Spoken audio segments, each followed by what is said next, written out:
विद्यार्थ्यांचा एक कॉमन प्रश्न आहे की मॅडम कट ऑफचा अंदाज येत नाही आहे, वेगवेगळ्या ठिकाणी वेगवेगळे कट ऑफ सांगितले जात आहेत आणि आमचा स्कोर नेमका काठावरती आहे, आम्ही आतमध्ये असू की बाहेर असू याची कुठलीच आयडिया येत नाही आहे आणि याच्यामुळे पुढचा अभ्यास करण्यासाठी फार प्रॉब्लेम येतो. म्हणजे अभ्यासाला एक दिशा नाही आहे, समजत नाही आहे की पूर्वचा अभ्यास करावा की मुख्यचा अभ्यास करावा, मुख्यचा करायचा तर मग पेपर 1 करावा की नको, पेपर 2 करावा आणि या सगळ्यामध्ये जर रिझल्ट नाही आला तर काय आणि जर रिझल्ट आला तर काय.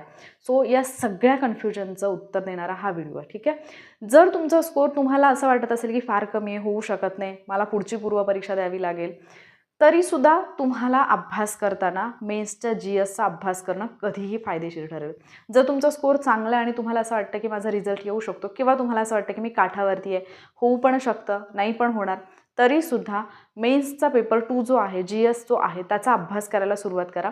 कारण पूर्वपरीक्षा आणि मुख्य परीक्षा यांचा जो सिलेबस आहे याच्यामध्ये असणारे जे सब्जेक्ट आहेत हे आता ऑलमोस्ट सेम आहेत आणि जर ऑब्व्हियसली आयोगाने जर तुम्हाला सिलेबस सेम दिलेला असेल किंवा सब्जेक्ट सेम दिलेले असतील तर तुम्ही जो मेन्ससाठी अभ्यास कराल त्याचा तुम्हाला पूर्वपरीक्षेला फायदा होईल.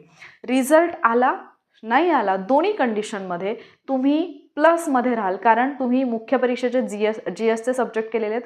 त्याच्यामुळे जर तुमचा रिझल्ट आला तरी तुमची पेपर 2ची चांगली तयारी झालेली असेल आणि रिझल्ट जरी नाही आला तरीसुद्धा पुढच्या पूर्वपरीक्षेची तुमची खूप चांगली तयारी झालेली असेल आणि जी मुलं मेन्स ओरिएंटेड अभ्यास करतात त्या मुलांचे पूर्वपरीक्षेत पास होण्याचे चान्सेस हे नेहमीच जास्त असतात.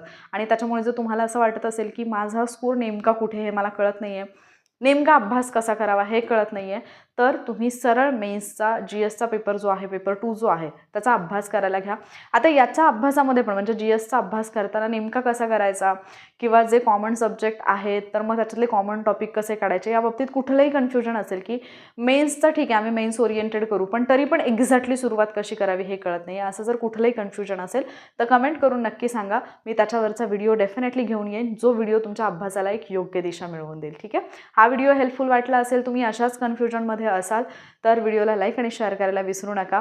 तुमचं कन्फ्युजन दूर झालं असेल तर कमेंटमध्ये तसं मेन्शन करा की मॅम कन्फ्युजन दूर झालेलं आहे आणि पुढचा व्हिडिओ पाहण्यासाठी आपल्या चॅनलला सबस्क्राईब नक्की करा. लवकरच भेटूयात आपण पुढच्या लेक्चरमध्ये. थँक्यू.